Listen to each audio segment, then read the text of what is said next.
want to get on here real quick because God is so wonderful. I have a testimony and I wanted to share. I've been really candid about my financial situation on YouTube because I just feel like there's no real shame in pivoting, starting over, rock bottom, whatever that is. And God has just been holding my hand throughout the whole thing. He's been providing, He's been protecting me, He's been showing me how to accept help and just my limiting beliefs and how they don't matter. So, anyway, your girl got evicted. Ew. After almost a year of being unemployed.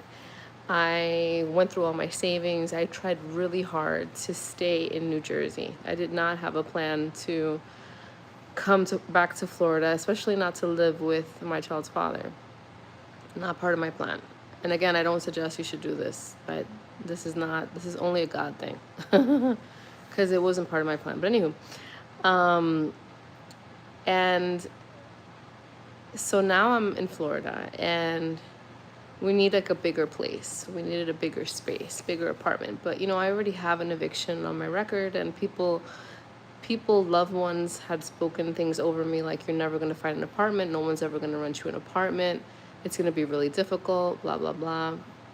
But God has a funny way of proving people wrong. What's hard for people is nothing to God. So I was looking around for a nice 2-bedroom. It was really important to me that the schools were safe for my daughter. I didn't want to homeschool again because I'm going back to school. And so I was just praying. I was like, Lord, please, just please, please. So we went to see maybe like 4 places. And ultimately we thought, you know what? This is me still being unemployed. We thought, you know what? We got to be able to put down a little more on rent so we can get a nicer place. Great. So out of nowhere, we found this beautiful apartment, lovely apartment. I fell in love with it. It's right by a wonderful school. The school is right next to the apartment complex. It just had all the things. I wanted a washer dryer. I wanted pool. I wanted all the things. And God was like, check, check, check.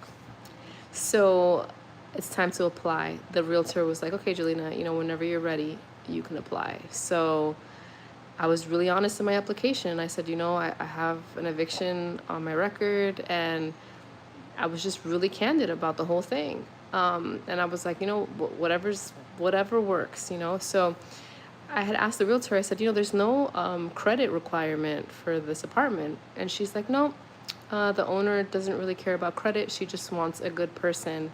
Hello, Stanley. She just wants a good person to live in the apartment or whatever. I said, okay. So I prayed about it, and I was like, still I had no job, right? I was still unemployed.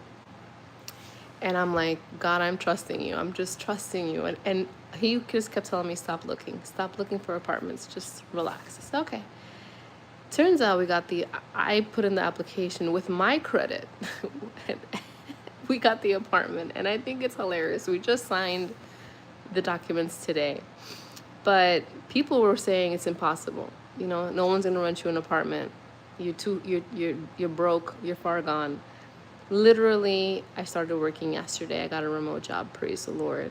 So, which is gonna cover the expenses and then some. And I just want to encourage someone, when you think that nothing is gonna go right, when you think that there's too much you've done, you're too far gone, you don't have the tools, you don't have the money, you don't have the the don'ts. I don't have this, I don't have that. Just know that God can do anything. God can do anything. And we go from glory to glory. So the apartment that I had was wonderful, gorgeous. Love that apartment. I was there for 8 years. And this apartment is just so much better. And so now I'm praying. I'm like, Lord, I'm going back to school. I would love a fully remote job.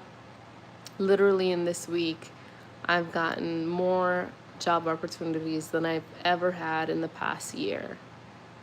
And that's nothing but God. He can already anticipate my needs. He already knows. So I just need to be really honest. Whenever I'm feeling that anxiety of not knowing, He's like, I got you. People can say whatever they want to say. But if you really, really, really just stay focused and stay persistent and pray and pray and pray, God is faithful. God knows what you need. He's not asking you to beg. It's not about that. It's about being really honest, being really vulnerable with the Lord. Lord, I know I can't do design forever. I'm literally teaching AI how to do design. That's what's happening, which is fine. I'm training my replacement, which is okay. But I'm like, Lord, what do you want me to do? What do you want me to do? Like, I have to completely change my identity. I have to completely change how I think about the world. AI is taking over, and that's fine.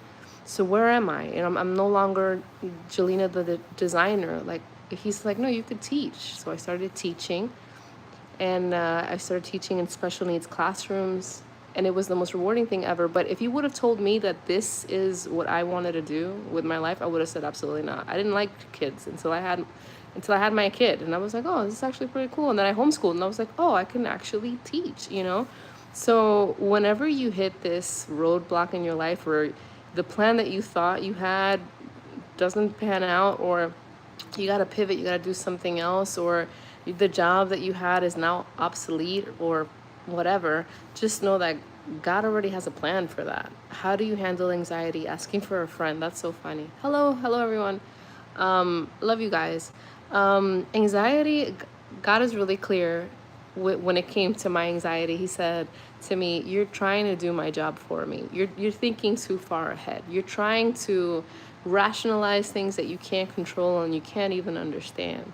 And it's easier said than done to be like, don't be anxious. But take life 15 minutes at a time. When you're feeling really anxious, of course, you should ground yourself and look around. Where am I? I'm safe. Touch your body. I'm safe. Take those deep breaths, drink some water, and pause, because you're not supposed to have the answers. You're not supposed to know what's going to happen. We don't even know what's going to happen tomorrow. Like, remember COVID? That wasn't so long ago. Did anyone see that coming? Absolutely not. So being anxious is just the quickest way to sap yourself of the energy that you need to keep going. So go slower. If you're anxious, you're going too far ahead. You're trying to anticipate something you don't quite comprehend, and that's why it feels so big. So take a pause, write it down, what it is that's giving you anxiety, and you'll usually find that it's something that you can't control, that you have no power over changing, and that is way too big for you to even begin to tackle. So I hope that helps.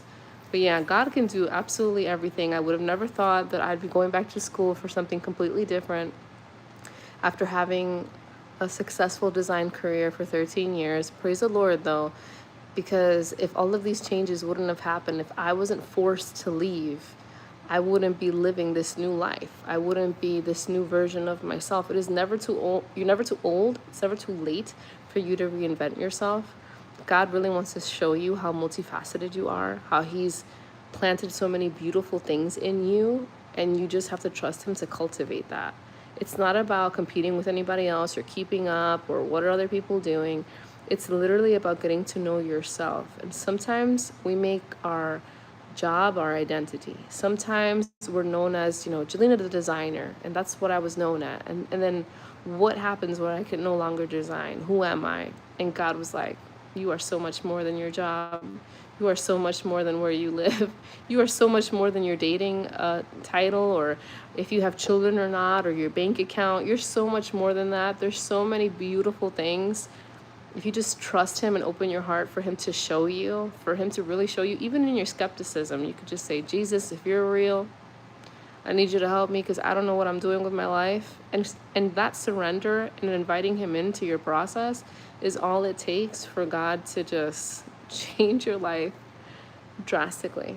I'm 40 years old and I'm starting over, and it's literally the most exciting thing I've ever done. So yeah, I hope this blesses someone.